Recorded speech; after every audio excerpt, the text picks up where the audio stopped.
This video discusses the latest attempts of German masqueraders to hurt me in every possible way and my next course of action. Hello friends, this is Unmasked Truth with Harmanjit Saini, where I provide a unique analysis of world events based on the unmasked truth that after surrender, Germany continued World War II clandestinely and became a killing machine. I also provide true news that you will find nowhere else.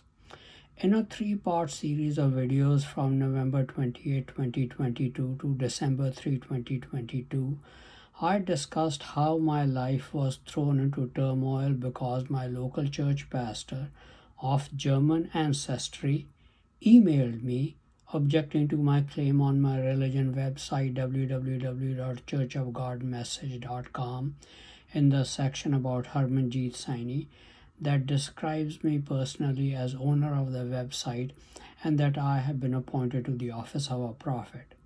The email also reminded me of a letter given to me a few years ago by my then local pastor, also of German ancestry, that stated, "You're not recognized as a prophet by the United Church of God."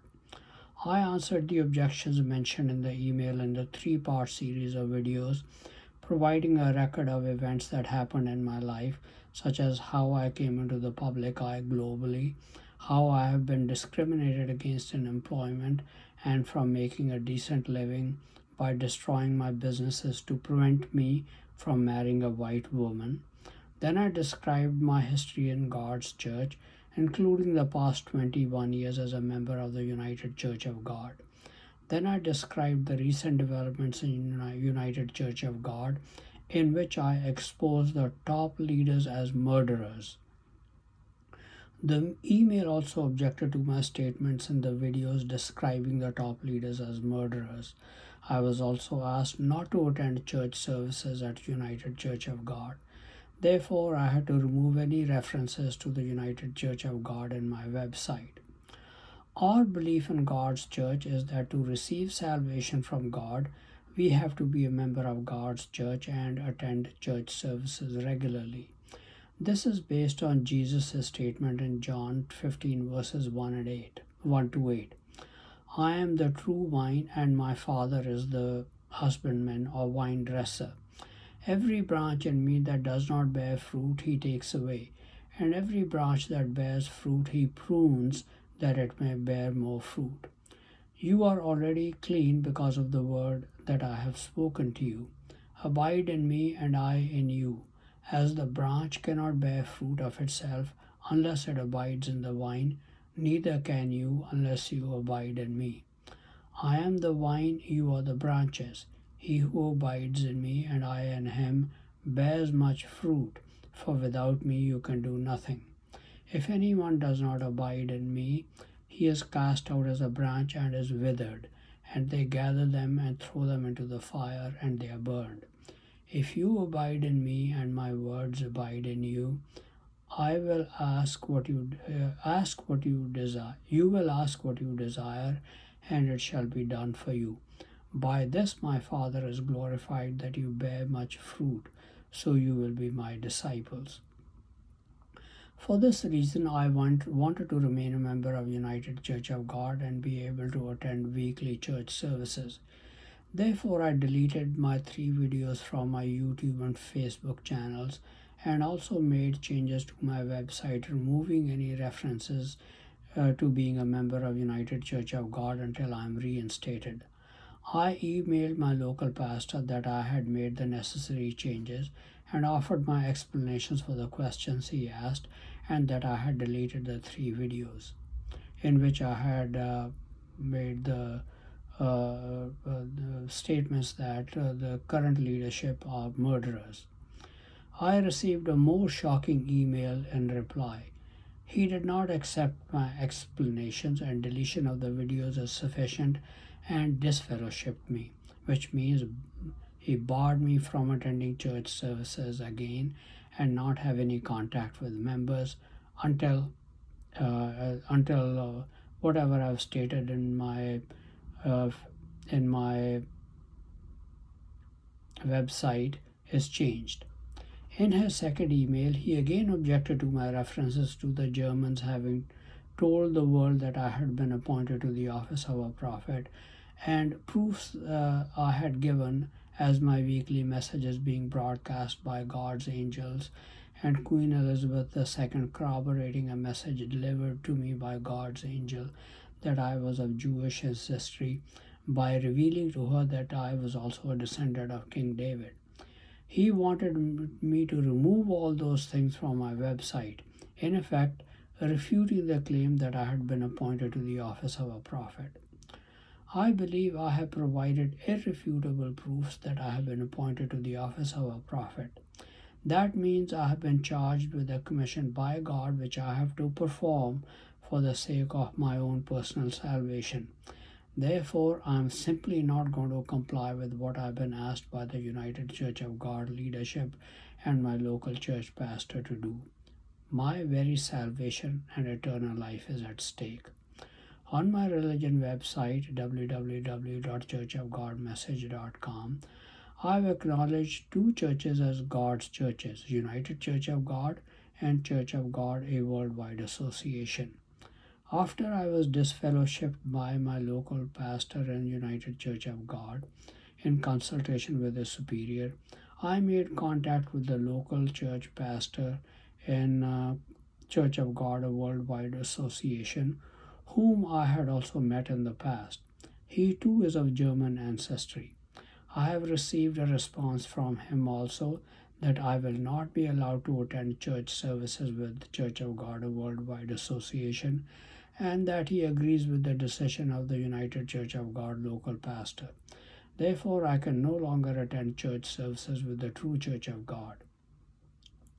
I am not daunted with the prospect, though. God has given me a job to do. No human being is going to deter me from doing it with pressure tactics, especially from Germans and German masqueraders. I am simply not going to be arm twisted to lie and state that I no longer believe that I have been appointed to the office of a prophet so that I can remain a member of God's church. I simply do not lie in doing God's work. I have decided to post the 3 deleted videos again on my YouTube and Facebook channels. I do not need to hide the fact that the top leadership in the United Church of God are murderers. In my part 3 video, I had made this expose. In that video, I had also stated that the top leadership in Church of God, a worldwide association, with which I've checked the leaders, the names of the leaders, top leaders, and also top leaders in the Living Church of God and Philadelphia Church of God, have also committed murder. I have met many of the top leaders in Church of God, a worldwide association, when we were all affiliated with the Worldwide Church of God during the days of Mr. Herbert W. Armstrong. Therefore, I was not at all surprised when the local church pastor in Church of God, a worldwide association, made the same decision as the local pastor in the United Church of God. It is now quite clear that the top leadership in the United Church of God and Church of God, a worldwide association, have been taken over by German masqueraders who are tares and infiltrators in God's true church. They are not genuine members of the true Church of God.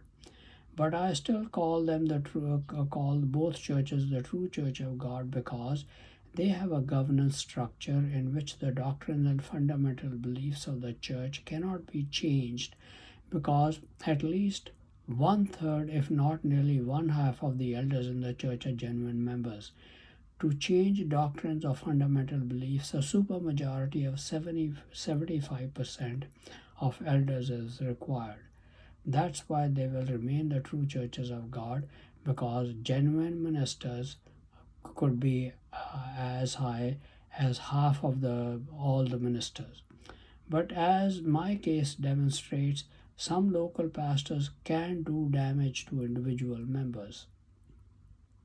In my part 3 video, I described how I was disfellowshipped by two pastors in the Worldwide Church of God, Mike Swaggerty and Eugene Knoll. After a few months, both were forced to contact me to ask if I wanted to come back to church. Mike Swaggerty began to experience financial losses as he was unable to sell his home in his previous posting as a pastor in the church.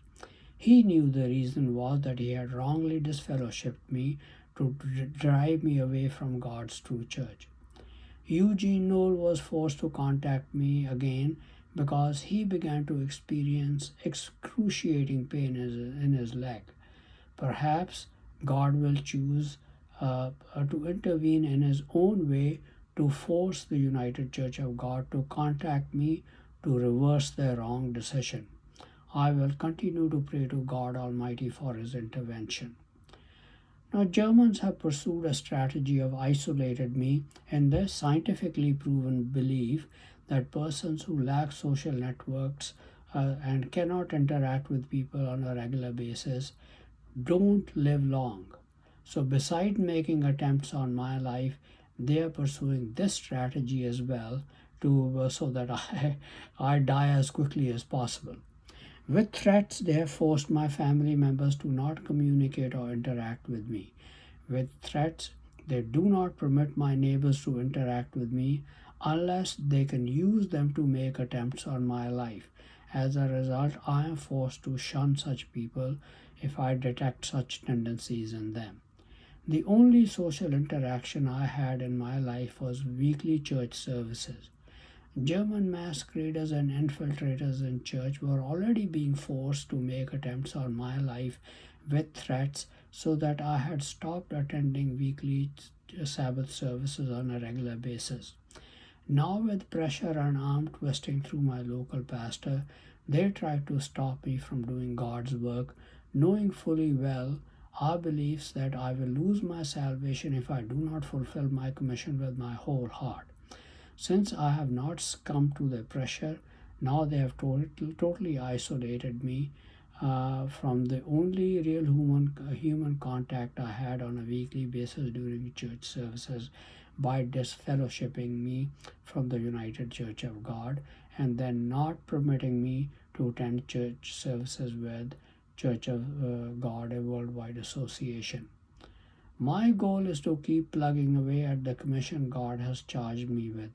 I take Jesus Christ's admonition through Paul the Apostle in 2 Timothy 2 verses 3 to 4 very seriously, which state, "You therefore endure hardness as a good soldier of Jesus Christ. No man that wars entangles himself with the affairs of this life, that he may please him who has chosen him to be a soldier. I intend to fulfill the commission I have been charged with by God." Now, while researching for my book, Britain Does Not Owe Reparations to Its Former Colonies, I learned how British Army officers dealt with their enemy. No matter what the odds, they engaged the enemy in battle rather than avoid confronting the enemy. General Arthur Wellesley, who defeated Napoleon in the Battle of Waterloo in 1815, had fought as an officer in India earlier. Despite the enemy having much greater superiority in numbers by a factor of many, he always attacked and engaged the enemy and won many battles. That is what I intend to do as a good soldier of Jesus Christ, the captain of our salvation. I intend to keep plugging away to fulfill my commission of warning the world of the coming catastrophes, followed by the greatest good news humanity can have: intervention by God in human affairs to save man from annihilating all life on earth and usher in God's kingdom under the leadership of Jesus Christ. I will also continue to warn members of God's church and as well as the leadership. As a prophet, I am required to warn the leadership when they are committing wickedness and use that and issue that as a warning to the members as well to beware. Thank you very much for watching this video. Please continue to watch my videos on important world events, World War III watch, politics, international business, how Bible prophecy is playing an important role in world affairs, advice on health and medical problems, and much more for in-depth and insightful analysis. Please also subscribe to my YouTube and Facebook channels Unmasked Truth with Harmanjit Saini to view and get information on the latest videos.